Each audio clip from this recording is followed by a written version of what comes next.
जिलाधिकारी रविंद्र कुमार, पुलिस अधीक्षक हेमराज मीना संग तहसील दिवस पर सुनी जनता की फरियादें। कहा जल्द होगा मामलों का निस्तारण, दोषियों के खिलाफ होगी सख्त कार्रवाई। आजमगढ़ जिले की निजामाबाद तहसील में तहसील दिवस का आयोजन किया गया, जिसमें 110 प्रार्थना पत्र पढ़े। जिलाधिकारी रविंद्र कुमार ने सुनवाई करते हुए 110 प्रार्थना पत्रों में से 3 मामलों का मौके पर ही निस्तारण कर दिए और शेष प्रार्थना पत्रों के लिए संबंधित अधिकारियों व कर्मचारियों को आदेशित किया मौके पर जाकर तत्काल प्रभाव से समस्याओं का निस्तारण कर आख्या प्रस्तुत करें। अगर ऐसा नहीं करते हैं तो उनके ऊपर कठोर कार्रवाई की जाएगी। जिलाधिकारी रविंद्र कुमार ने कहा कि ज्यादातर मामले अवैध कब्जा, जमीन संबंधित मामले, नाली खड़ंजा, चकमार्ग अतिक्रमण जैसे मामले एप्लीकेशन के माध्यम से आया है, जिसका निस्तारण जल्द कराया जाएगा।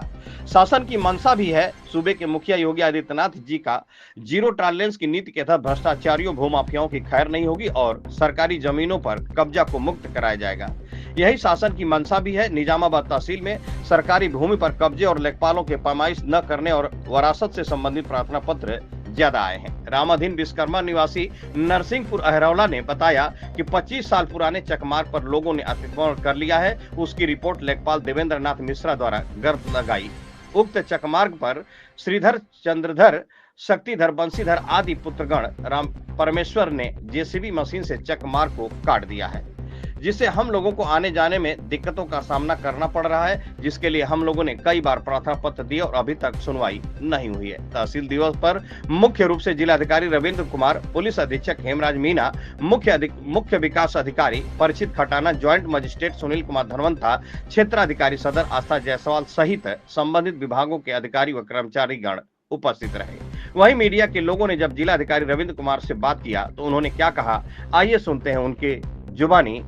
खबर बेधड़क से अशोक चौहान की खास रिपोर्ट। स्वराज्य संपूर्ण समाधान दिवस का आयोजन किया गया था, कितने प्रार्थना पत्र पढ़े और कितने का निस्तारण किया गया? देखिए, आज तहसील निजामाबाद परिसर में मैं हूँ, मेरे साथ एसएसपी साहब हैं, अन्य एसडीएम, सीओ, अन्य अधिकारीगण हैं, सबके द्वारा सीडीओ भी हैं।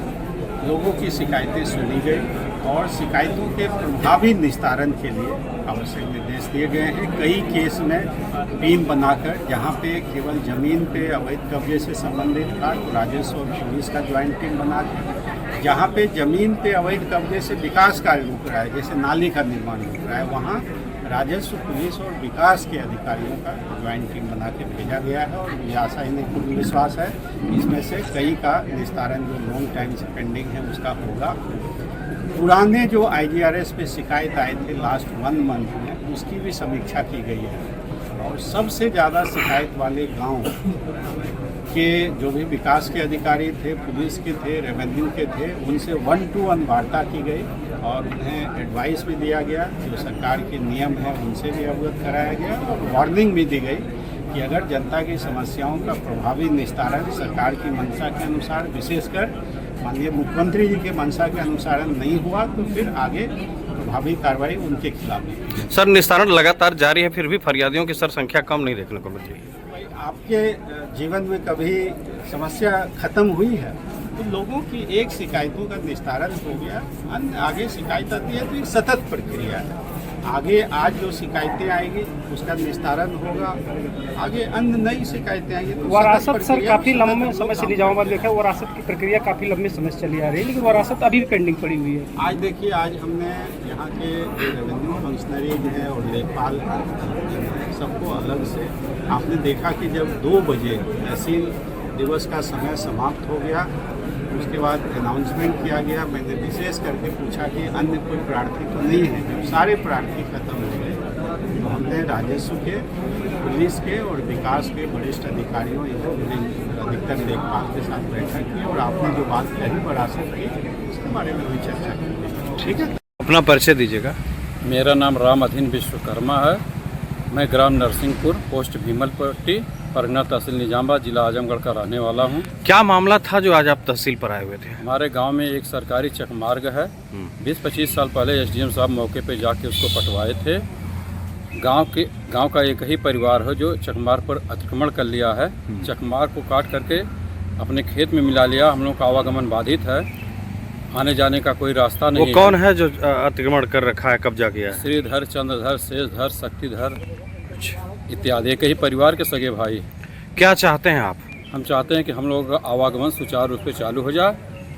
आने जाने का मुख्य एक ही मार्ग है, आवागमन बाधित है। तहसील कोई पर रास्ता आप आए थे, किससे मिले थे?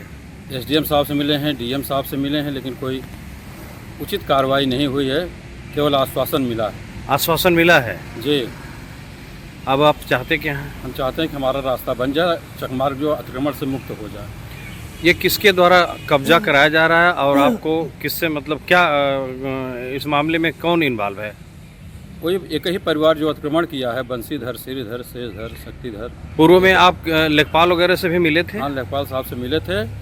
43 नंबर चकमार्ग का मैटर है, वह रिपोर्ट 44 नंबर पर लगा करके मामले का निस्तारण कर दे रहे हैं। लेखपाल की कार्रवाई से आप संतुष्ट हैं? बिल्कुल संतुष्ट नहीं है सर।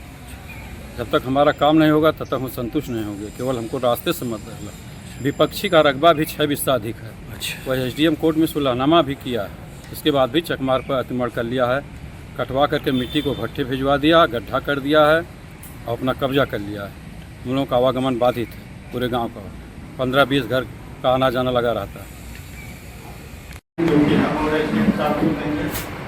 और अन्य जो है घर, मकान, पेंशन, इस तरह की विकास कार्य से संबंधित सीडीओ साहब तो जल्दी हो जाएगा। ठीक है, 2 लाइन लगाते हैं। तो अगर बूढ़े बुजुर्ग हो,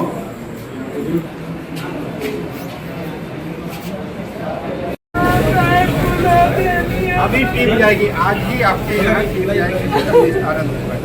अभी तो 4 घंटे और लोग बैठे रहते हैं।